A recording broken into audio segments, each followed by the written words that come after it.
gracias. Estamos aquí de regreso en esta supermesa de análisis con nuestros especialistas Pedro Tello Villagrán y Carlos López Jones. Amigos míos, obviamente nuestra economía tiene sus claroscuros y algunos de ellos que ahí están subterráneamente actuando todos los días es la productividad laboral. La gente sale a sus trabajos, trabaja sus 8 o 6 horas diarias y llega a fábricas, a pequeños establecimientos, le pagan por ello. Y ahora que publicó el INEGI los resultados de productividad laboral, pues la verdad es de que es bastante lamentable que después de la reactivación que tuvimos después del confinamiento, en lugar de la productividad irse hacia arriba, se ha ido hacia la baja.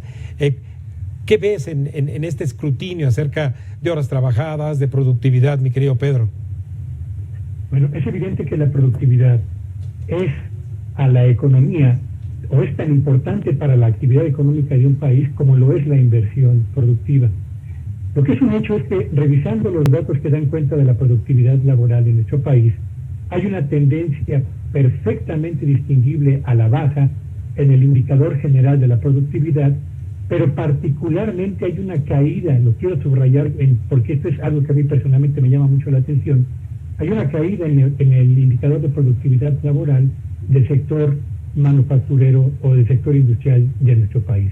Lo que significa dos cosas, en mi opinión. Lo primero es que tenemos una actividad productiva, fundamentalmente el sector fabril, donde coexisten empresas de clase mundial que se han ocupado de modernizar sus procesos, sus actividades, de capacitar a su personal para mantener e incrementar los estándares o los niveles de eficiencia que prevalecen al interior de sus plantas. Pero el resto de la planta productiva, particularmente las empresas pequeñas y los micronegocios, se han rezagado considerablemente en los últimos años. ¿Por qué? Bueno, pues no solo por el impacto mismo de la pandemia, el cierre temporal de actividades, la caída en la demanda de productos, el efecto de la inflación sobre el consumo de bienes y desde luego la competencia cada vez más intensa que se percibe en el mercado nacional, que ha compactado en buena medida los volúmenes de venta de las empresas de menor tamaño y en no pocos casos también se han ampliado los periodos de cobranza. Lo que es un hecho es que estas empresas enfrentan problemas de diversa índole y uno de los más importantes es el envejecimiento de activos, el envejecimiento de su tecnología, el envejecimiento de la maquinaria y el equipo que utilizan para la elaboración de bienes y servicios, lo que sin duda alguna reduce la eficiencia por trabajador en los procesos productivos y crea, que eso es finalmente lo que me parece más preocupante, una condición de actividad o de eficiencia en el sector industrial de nuestro país que vale la pena tomar muy en cuenta en el corto plazo, porque de lo contrario, lo que conocimos como la gran brecha que se abrió entre el nivel de desarrollo del norte de nuestro país y el sureste, existe y se va a ampliar todavía más a nivel de la actividad industrial y qué decir del agro mexicano y por supuesto de la actividad misma de los servicios. Preocupa que la productividad no avance, no repunte y que en un sector tan relevante como el fabril siga una clara tendencia a la baja.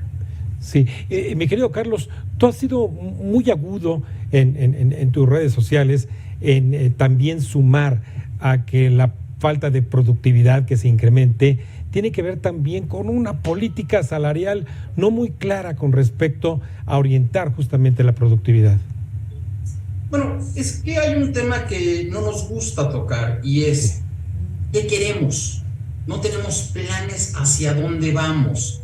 Ahora que estamos con el nearshoring, que nos puede dar una gran cantidad de inversiones de muy buen nivel, tenemos que ver qué es lo que necesitan las empresas norteamericanas para operar en México. Y necesitan, por un lado, seguridad. Ahí estamos mal. Nos hace falta mucha energía verde. Las empresas norteamericanas requieren energía verde para sus planes de mediano y de largo plazo. Y nos hace falta mano de obra calificada. ¿Por qué no podemos llevar una maquila de autos al sureste del país? Porque no tiene mano de obra calificada. Si queremos llevar ese tipo de manufactura al sureste del país, tenemos que empezar por la educación de los jóvenes que están en esa zona, para que cuando las maquiladoras lleguen a esa zona y digan necesitamos este tipo de técnicos, este tipo de personas, haya colas de jóvenes del sureste del país buscando esos empleos.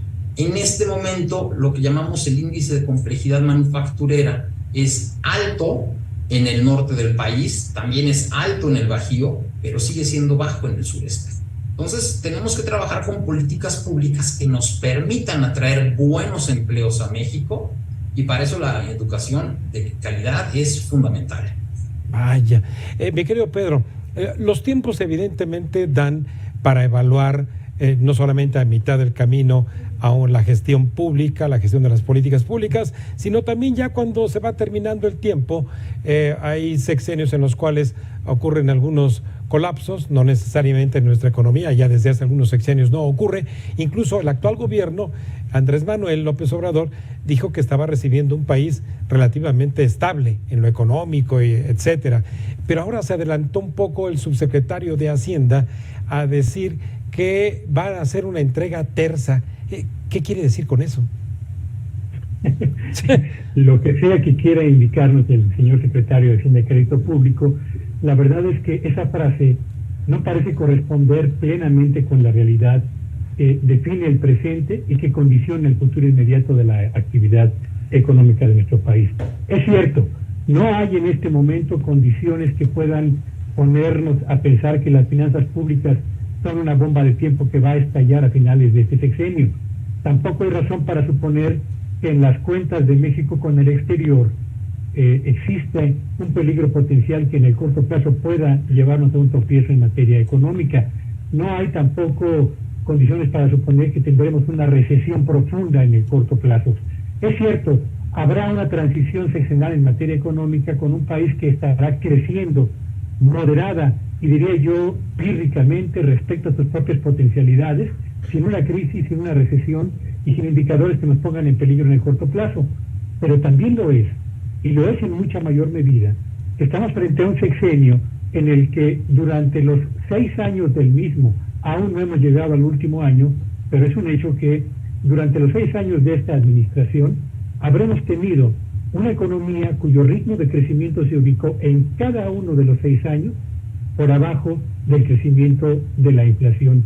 Y eso significa 2 cosas fundamentalmente. 1, problemas para generar empleos en cantidad y en calidad suficiente, y al mismo tiempo el efecto erosionador que tiene el aumento de precios sobre el poder adquisitivo de los ingresos de las familias y la calidad de vida de los hogares. Pero también tenemos un país en donde en materia de transición sexenal habrá una mayor polarización económica de la que prevalecía en el arranque del presente sexenio. Tenemos un país que se mueve más por el rumbo que marca la marea de la economía internacional que por la definición de un proyecto de nación propio que articule el esfuerzo, la inversión y el trabajo de prácticamente todos los sectores productivos de nuestro país. Y finalmente tenemos un país que en materia de finanzas públicas, aunque estas parecen estables y bajo control, están bajo un peligro potencial creciente por el problema que existe entre el crecimiento del gasto social y por otro lado el descenso o la insuficiencia de los ingresos fiscales. Y muy rápidamente, solo para terminar con este tema, yo quisiera solamente señalar que uno de los rasgos que vale la pena no perder de vista también en las finanzas públicas es el siguiente. En los primeros 4 meses de este 2023, el monto de recursos que se han destinado para el pago del servicio de la deuda supera los 327,000 millones de dólares, intereses, comisiones, gastos, etcétera. En esos primeros 4 meses al mismo tiempo, el monto de la inversión pública en nuestro país, la que va para el sector energético, la que va para la construcción de caminos, de carreteras, de puentes, de presas, de escuelas, de hospitales, de dotación de agua potable, de generación y ampliación de la cobertura de los servicios de electricidad, alcanzó apenas los 250,000 millones de pesos. Tenemos, por monto de pago de servicio de la deuda, una cantidad de fondos que supera ya considerablemente la inversión pública, y eso representa al mismo tiempo un problema serio para un país que aspira a crecer más y mejor en los próximos años. Sí. Carlos, este gobierno, lo dijo desde que arrancó, no quiso dar el golpe de timón de una necesaria reforma fiscal. ¿Le dejará una herencia de carácter fiscal un tanto complicada o maldita al siguiente gobierno? Sin lugar a dudas, hay que señalar que en este gobierno se acabaron los guardaditos y al mismo tiempo el gasto en pensiones públicas este año rebasa el 1 billón de pesos. evidentemente tendríamos que haber incrementado nuestro gasto en salud, en educación. No es posible que en México 15 millones de recetas no se surtan. Sí. Y para eso necesitamos más dinero. Si queremos mejorar la educación de la que tanto hemos hablado para mejorar la productividad, pues evidentemente necesitamos mejores escuelas públicas, mejores bachilleratos, que tengan mejores laboratorios. Yo creo que el siguiente gobierno, sí o sí, del partido que sea, tendrá que llevar a cabo alguna reforma fiscal. Hay que señalar también otro tema. El presidente dice que le ha cobrado más a los más ricos, y eso no es cierto. Las cifras del SAT señalan que la recaudación no ha aumentado en términos del porcentaje del PIB este sexenio en comparación al anterior, pero sí ha aumentado mucho el gasto social.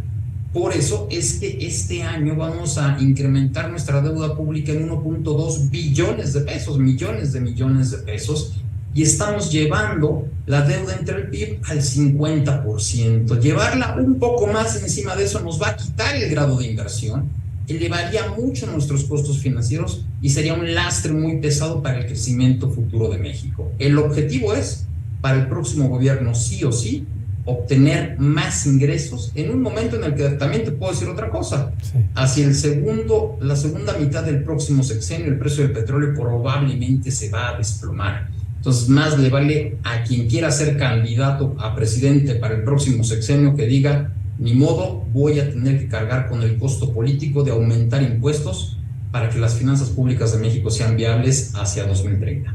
Decir la verdad, recaudar bien para gastar mejor. Amigos míos, se va el tiempo como agua. Esta supermesa de análisis la vamos a tener que repetir en breve porque los temas son muy amplios y la capacidad de análisis, de síntesis y la agudez del mismo de parte de ustedes es un deleite para nuestra audiencia. Muchísimas gracias, Carlos. Muchísimas gracias, Pedro. Gracias por la invitación. Hasta luego, Carlos.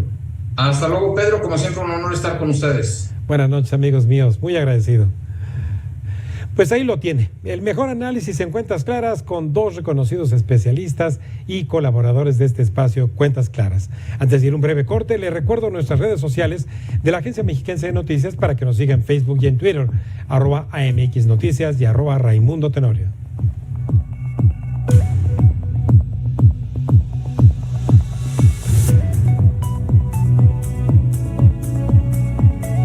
Estás viendo Cuentas Claras con Raimundo Tenorio.